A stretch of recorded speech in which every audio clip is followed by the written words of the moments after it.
300 అయితే అవుతుందన్నమాట. మిగతా అంతా 2 డేస్ కమిషన్ అది వెళ్ళిపోతుంది. సో ఇంత అయితే ఈరోజు నేను ఫ్రెండ్స్ ఇప్పుడైతే డ్యూటీకి అది వెళ్తున్నాయి. ఇప్పుడు 11:30 ఉంది, మనం 10:30 స్టార్ట్ అవుతున్నాం. అక్కడ పోయే వరకు మనకు 30 మినిట్స్ అయితే అవుతుంది అనమాట. సో ఇప్పుడు వెళ్ళేసి వర్క్ అయితే చేసుకోవాలి. ఆ వర్క్ అంటే సుమారు మనకి ఎంత ఉందంటే సో 900 చేంజ్ అయితే వస్తుంది అమౌంట్ అయితే. సో ఆ వర్క్ 240 అవర్స్ వర్క్ అయితే. సో బట్ మనం వెళ్ళిన తర్వాత వర్క్ అయితే చూడాలి. సో మనతో అవుతేనే చేయాలి, లేకపోతే డైరెక్ట్ అవుట్ ఆఫ్ స్కోప్ పెట్టేసి వచ్చేసేయాలన్నమాట. స్వెటర్ ఎందుకంటే మొత్తం మబ్బులు అయితే మొత్తం కమ్మేసిపోయింది అంటే, సో అందుకోసమే స్వెటర్ అనేది వేసుకొని పోవడం అయితే అయిపోయింది. సో ఇప్పుడు మీకు మనకింత అమౌంట్ అయితే రావడం జరిగిందనమాట. సో మొత్తం టోటల్ అయితే 1100 ఉన్నాయి. సో వాళ్ళని ఆన్లైన్ అయితే చేయలేదు, క్యాష్ అయితే ఇచ్చారనమాట. సో క్యాష్ అయితే తీసుకున్నాం.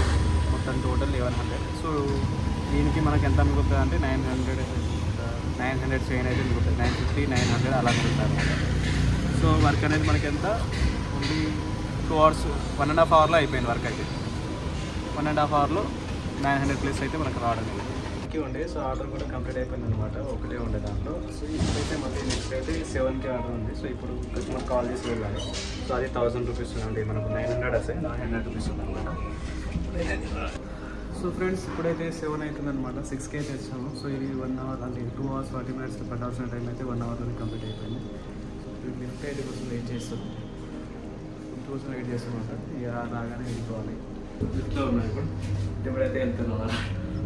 సో ఈరోజు టోటల్ ఎర్నింగ్ వచ్చేసరికి మనకు నిన్న ఈరోజు కలిపేసి మనకు 4000 అంటే 4900 చేంజ్ అయితే అవుతుంది. సో దాంట్లో నుంచి కమిషన్ పోయినా కానీ మనకి అరౌండ్ 4800 లేదా 500 లేదా 300 అయితే అవుతుంది అనమాట. మిగతా అంతా 2 డేస్ కమిషన్ అది వెళ్ళిపోతుంది. సో ఇంత అయితే ఈరోజు నేను అయితే జరిగింది. సో ఈరోజు మార్నింగ్ లేట్ అయితే సో 7 అయింది. అండ్ మార్నింగ్ నుంచి 3 ఉంది కాబట్టి